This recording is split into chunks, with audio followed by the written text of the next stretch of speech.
Ethiopian government of Prime Minister Abiy is making another move against the Eritrean government.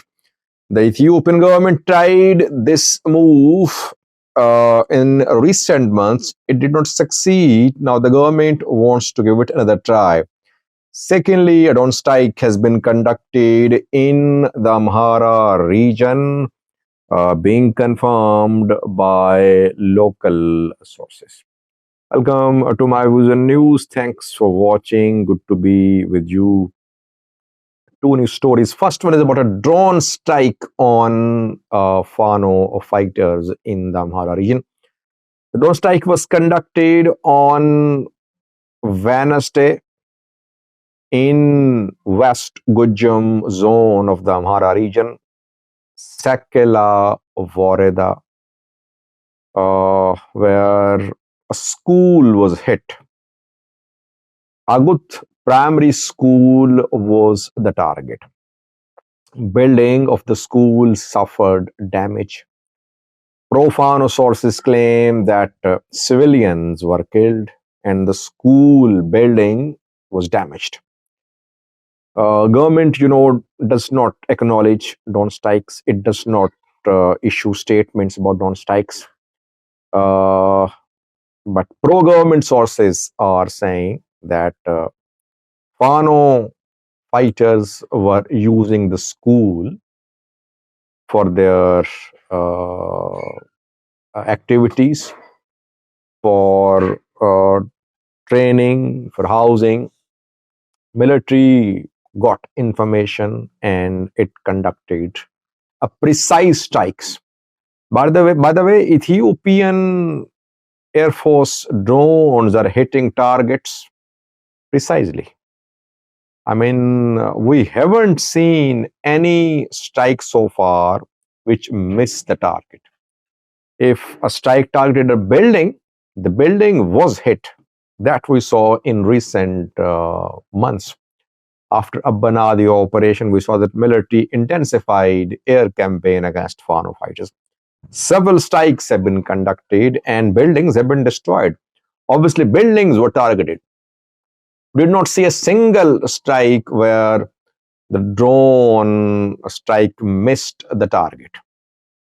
Fano fighters never admit losses in drone strikes because if they do, that will lead to spread of panic. Entire Fano militia structure could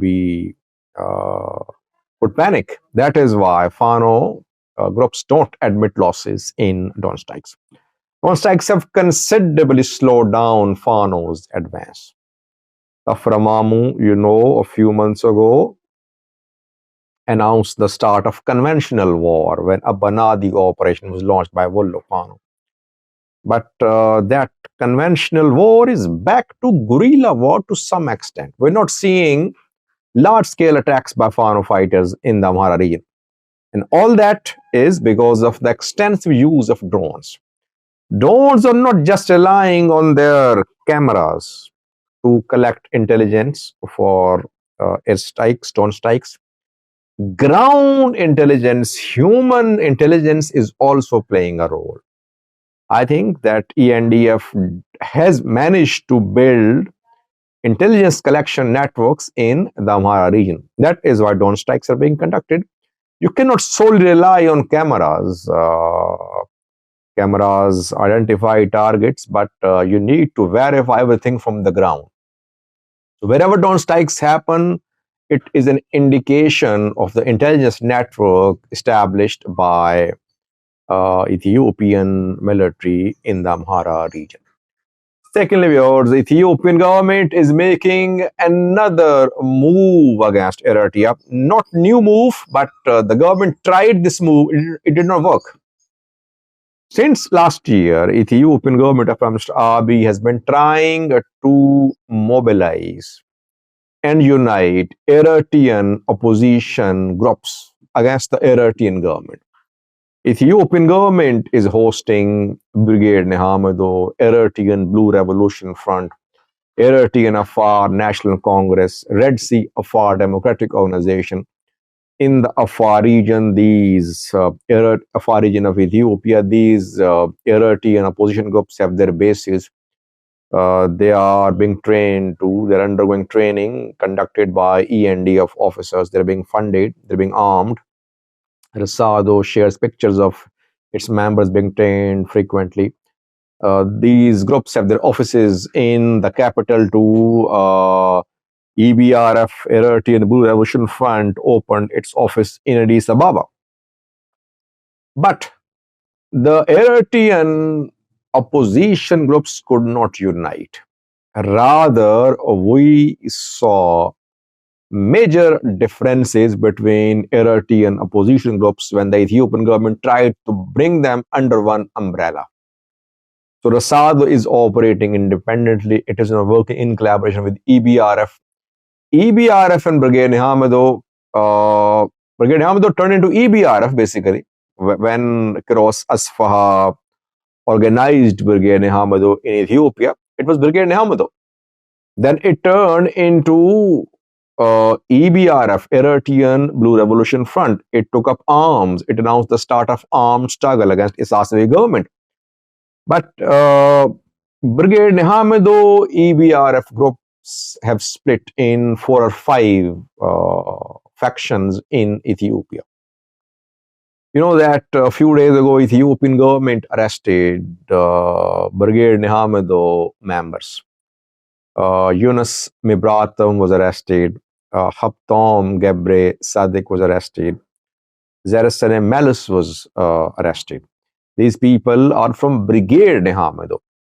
They remained in prison, and yesterday we heard that they have been released.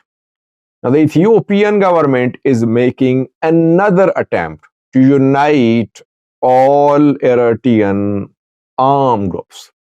That is why on the 15th of November, after 2 days, a conference of Eritrean opposition groups is due to be organized in Ethiopia.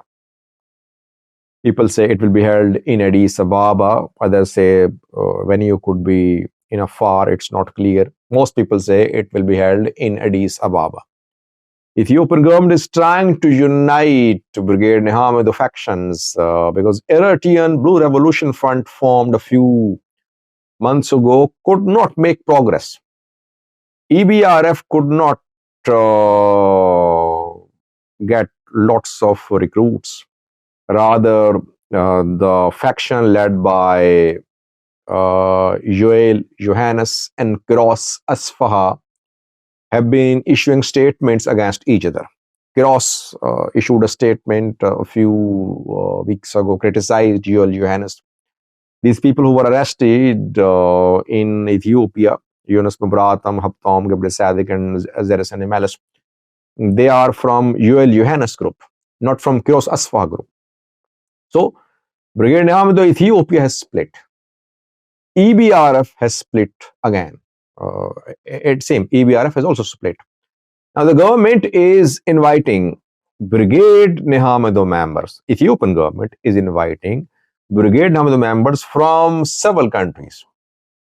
From over 10 countries, Brigade Nihamado representatives have been invited to attend this program on the 15th of November. Abiy is making second attempt to organize Eritrean opposition fighters groups. He hasn't succeeded so far, by the way. Rasado operating in Afar for years. It was EPRDF which backed Rasado.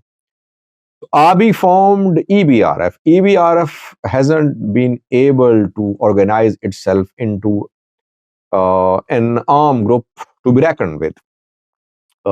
It is faced with severe internal splits. Let's see what happens. Let's see who is going to attend the meeting on the 15th of November after 2 days. Will Johannes and Kiros Asfaha reconcile? Will one group dominate this meeting? Will others boycott? All that we'll see in the next 72 hours. But these Eritrean groups backed by Ethiopia have no reach.